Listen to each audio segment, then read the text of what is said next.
Hi, everyone listening in. Today is our first episode of Behind the Burnout. My name is Sade. And my name is Afreen. And whether you're a teacher, a social worker, nurse, therapist, childcare provider, or hold any role where you're spending your days caring for others, this podcast is just for you. In our podcast, we're going to create a safe space to openly talk about burnout, wellness, and the realities of care work, such as the challenges, the rewards, and everything in between. Also, we're going to be having open and honest conversations about the emotional toll of the work and how we can take care of ourselves while we take care of others. We'll also talk about burnout, self care, emotional resilience, and the practical strategies to thrive in this field because helping others shouldn't come at the expense of your own well being. So, in the first episode, we're going to be talking about burnout, what it is, how does it occur, and why is it so prevalent in the helping professions. So, first, we're going to jump out and talk about exactly what is burnout. So, burnout extends beyond mere fatigue or stress. It's kind of like a state of chronic physical, emotional, and mental exhaustion due to prolonged workplace stress.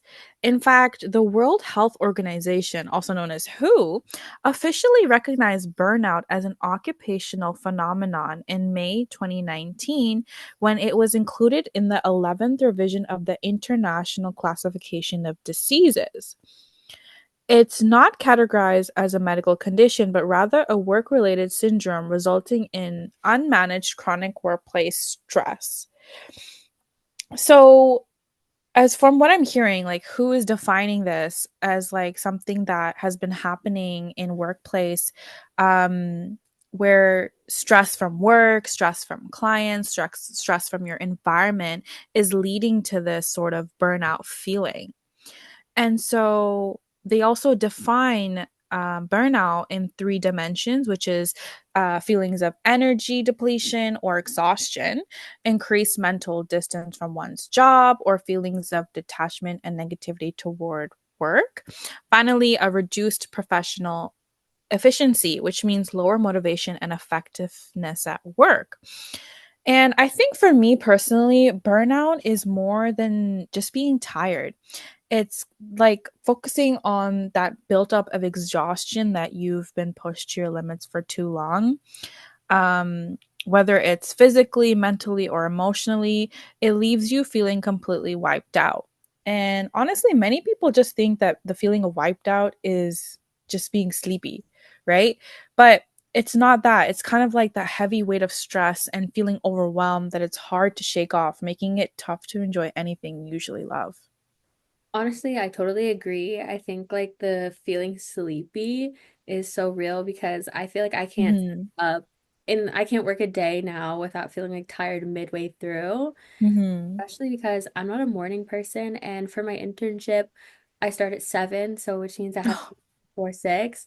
And I think just like constantly waking up every morning early and then going, being on so hands-on with kids and we're always on Hmm. like kids have so much energy, so we also try and match their energy because kids always Right. feel when our energy is low. So I think that also can be exhaustion and like just honestly also sometimes like people are working in like the uh more serious situations. So I think that can also put like a real mental downer, especially when sometimes you feel like your work isn't really making a difference, especially when we're Hmm. in the systems we work in, like, like the healthcare system as well as the justice system. I feel like many people who work in those systems definitely agree that like we work within broken systems. So that also I feel like Hmm. adds to like the feeling of just like burnt out and feeling like maybe what I'm doing is not good enough. I feel like you definitely just go through waves of like I hate my job almost because you're so burnt Hmm. out. And Right. and then sometimes you'll have days where you're like reminded like why you love this work, but then it feels like it starts to feel like you have more bad days than good days. And then I feel like that's just when you're kind of like on autopilot almost. You just wake Hmm. up and go to work. And then also like you were mentioning all that conversation about being there for the children that you work with, even your work kind of not having not being valued by either the working professions with you, or it's hard for kids to kind of value your work because you're helping them out, but like the families that you work with, or even the other professions that you work with, like psychiatrists, doctors, and everything in between, talking to teachers. And if you're with a kid and you're having, helping them out, but then it turns into, okay, you've done your job, now on to the next one, without allowing yourself to kind of like, allow your emotions to feel through and be like, okay, I've helped somebody out. Or even that, like the leftover feelings of maybe I didn't do something properly, or there was just one more thing I needed to do with that child. But then it was just like, okay, now it's being passed on to the next person, they're being medicated, and other things that you don't have a control over. So like um I forget what the exact word was, but the when someone is taking on other person's like feelings and putting it onto themselves, what was that word again? Do you I remember? I know exactly what you're talking about. I don't, it's not internalizing their feelings, but I think it's almost like sympathizing, but you're kind of putting, oh, Hmm. I can't even remember that word right now, but I think it was trauma, something like taking on another's trauma as your own, but it's not yours. There's a word. Sorry, if you, listeners, there is a word that we are unable to think of at the moment, but it will come to us eventually. maybe type Um, it in the comments with the word in. yeah, let us know if you have figured out from our conversation what we're referring to. If not, just continue listening. We'll get to it eventually. But again, taking on another child's trauma on your own and not even being able to fully process your emotions, and knowing that those are not your feelings. So even that's like, just an example of ways that we kind of burn out in our careers and in helping professions. Exactly. And there's a lot of external factors that contribute to burnout. As reported by Sing ATL 2024, like the heavy workloads and the long hours, which we mentioned. Also, the constant need for providing emotional support to others, and then the systematic pressures like bureaucratic hurdles and like funding cuts. So a lot of the people that work in like community programs, especially, I feel like are always trying to fight for funding cuts. Earlier Mm-hmm. today in our internship class, we were talking about that, and a lot of people were saying it's kind of crazy that we have to fight for funding to help people because it feels like unfair that, some programs receive more help than others. And I definitely can agree to that too. At the daycare, even with CWELC, which is basically subsidy, um, because they are reducing the amount that people have to pay for children and for children for daycare. I think it's $10 a day. They're trying to reduce it to, it's right now it's under six. It's $10 a day, but I think they're trying to make it in daycare in general. Mm-hmm. I believe so. And a lot of my coworkers, when this was brought up in a team meeting, they were all like, Mm-hmm. well, how are you guys going to provide us with the help that we need? Because lower funding means less staff, but you guys are going to maximize the rooms. So Mm-hmm. what does that look like? What does care look like going forward? Because we also have all these expectations set by, the company that we're supposed to be meeting. But if we're getting funding cuts and we're not making money and you guys are just expecting us to be 100%, definitely is unfair. Mm-hmm. And of course, we see that in healthcare systems and so many of the other systems that we see. It's just kind of crazy that we have to, work and figure out ways that we can provide our services still to the clients and the youth that we're helping while, trying to, find money to give them Mm-hmm. support because we always want to give our best, but sometimes it feels like it's so tiring trying to find the money to help out. Mm-hmm. Yeah, no, I agree, because like when you're there trying to help out with ever resources or provide ways to be there for our youth, it's hard when you like what you're saying, like funding is being cut, so there's no way to allow them to help with these resources, right? Like um a lot of the time it's unfortunate because families, might not have certain things by the end of the day, like, shelter, food, whether it be, clothes and all that kind of thing. And it kind of falls upon us. Like we take it as our responsibility as practitioners to like be there and do that for those families, whether it be, sometimes taking stuff out of our own pockets and helping them out whatever way we can, even though we know that funding has been cut, we're not able, we have to support in other ways rather than, being like, temporarily this is happening right now, but we can always go a different route. So no, I do see that as like an issue towards like burnout. As practitioners, it's hard to sit there and like not be able to do anything for anybody, and um having to take on those hurdles on your own can definitely, um be exhausting. Sure. I think the word we were looking for earlier was compassion fatigue. Yes, compassion fatigue. That is what happens to us sometimes when we're working with our youth. Yeah, exactly. And then perfectionism as well. I feel like I could Hmm. just from, schoolwork wise, I always and other stuff, but especially I feel like just wanting to give our all 100% all the time. And sometimes even the Hmm. work that we are doing, it doesn't because we're, all the other external factors we're facing, it doesn't feel like enough. So that Hmm. definitely adds the more like the pressures, like I need to do better, I need to Hmm. do this. And it's just kind of like, you know, waking up every day being like, how can I help the youth that I'm working with when I feel Hmm. like my system is broken and I don't know where to go from here? Yeah. Like perfectionism, honestly, can, and it's in all different shapes and forms, like wanting to help them out, wanting to make sure you're doing your job perfectly, wanting to make sure that the team, that whoever team you're working with is flowing perfectly to be able to help the youth. At the end of the day, it's always about them. The our clients, the youth we work with, the students we work with, what in whatever milieu it is, that's kind of our end goal. Like as together professionals, we're trying to be perfect at everything we do at the end of the day for it to be a perfect world for them, as perfect as it can be for them to thrive in, to be successful, to be able to be resilient in whatever situation that they're put in. So regardless of that, at the end of the day, it's kind of, our goal is to help them the best they can be in their world. Exactly, honestly. I agree. Like all the kids that I work with, I always want to see them succeed and thrive. And it's just that Mm-hmm. feeling of like wanting to give them your all because you are caring for them and you definitely want to see this succeed and you want to try and take down the barriers that Mm-hmm. Of course. are, in the way of their success. And sometimes that can be really draining on a person, especially sometimes we don't have all the answers. So Mm-hmm. sometimes you really don't know what to do. And even when you're reaching out to other people, they might not know or they're just not giving you the answer they're looking for.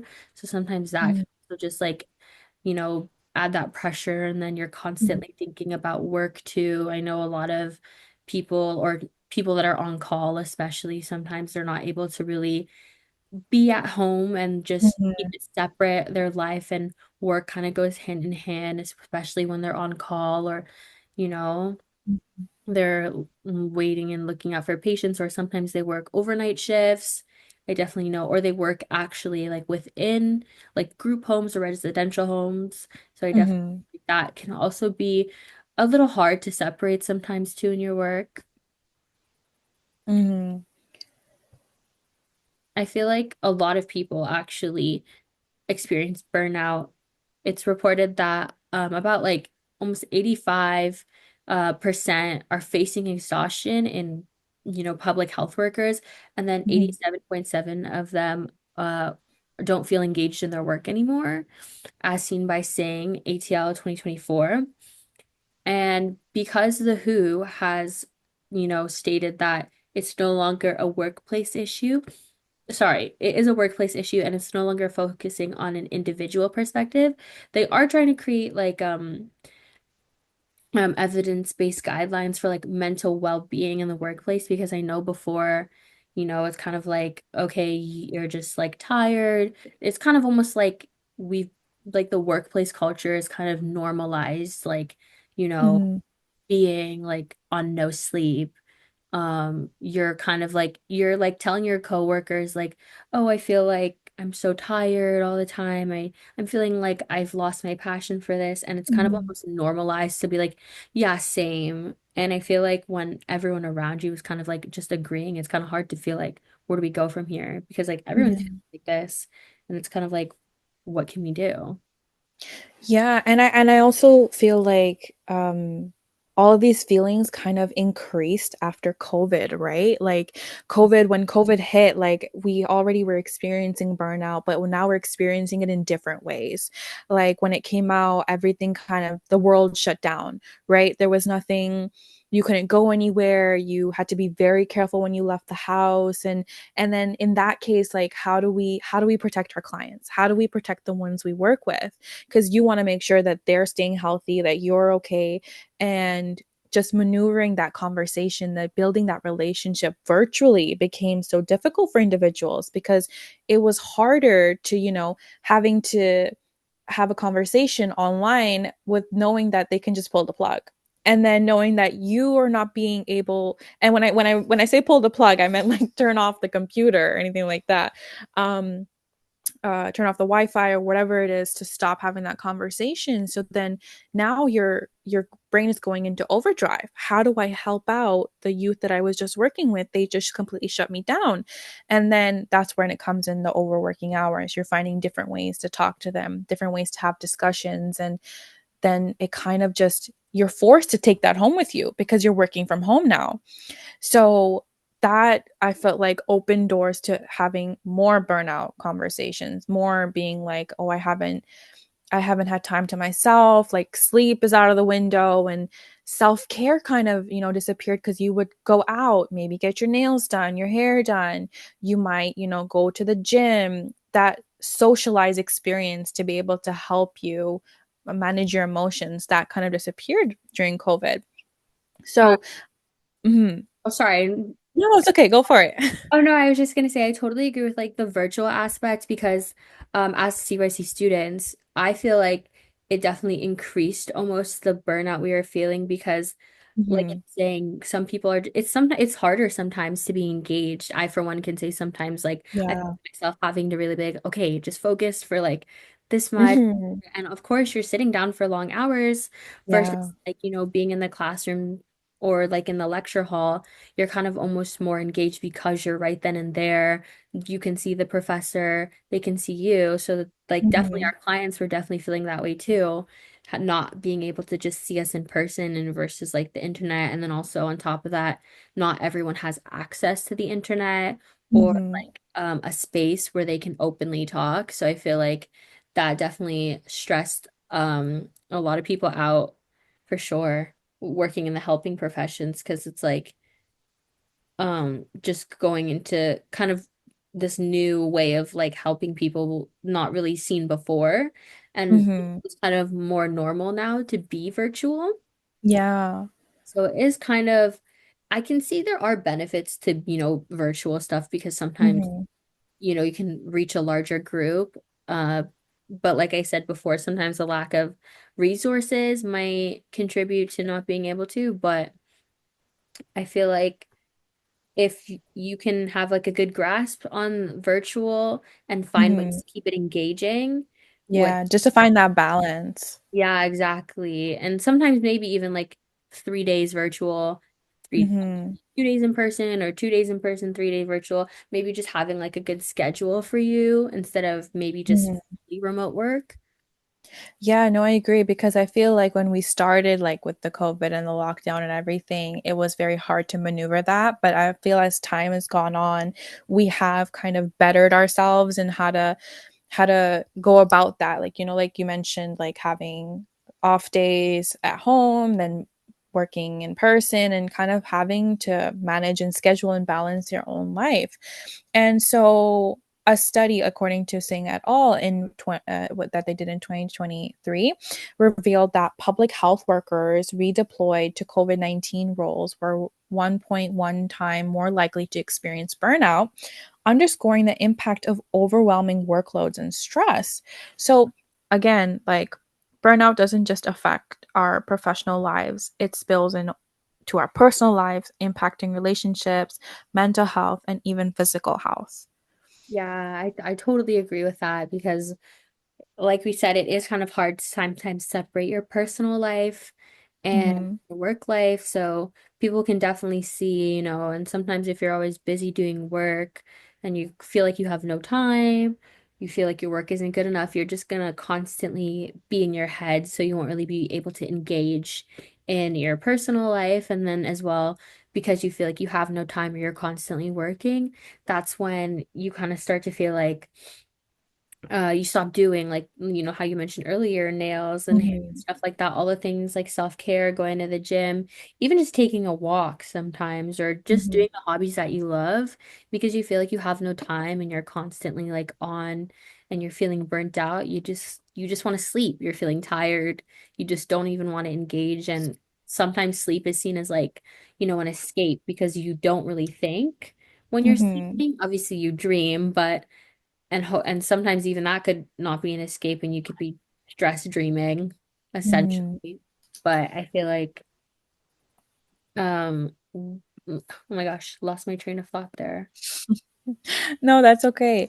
But yeah, just to kind of continue what you're saying, like there are burnout is kind of like manifested differently in like different ways in whatever job you're in, honestly. It's not really just, if you look at burnout, it's kind of not just limited to the helping profession, but honestly, every profession. There's burnout in one way or another.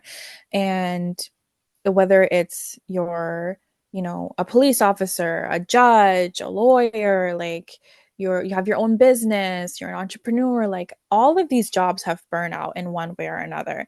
And burnout can appear as like um emotional detachment. It can be an increase in errors, like you're making mistakes at work. It could be you're just tired all the time, you have headaches. Any physical symptoms kind of can lead to, showing that, hey, there's something wrong with my body, my brain. We all need to relax. We need a spa day. We need something to kind of get us together. So yeah, burnout is everywhere. And honestly, I hope that everybody kind of, for this first episode, kind of understood what burnout is, what it can look like, how it looks like in your career.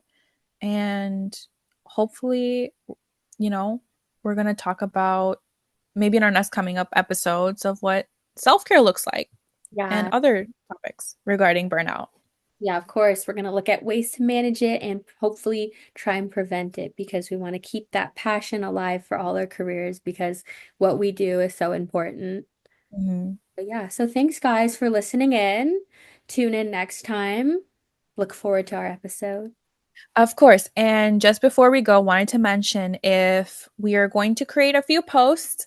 If anyone has any questions regarding burnout, if anyone would like us to discuss a specific topic, definitely comment down below so we can touch on all those topics. And we will see you next time. Bye, guys. Bye.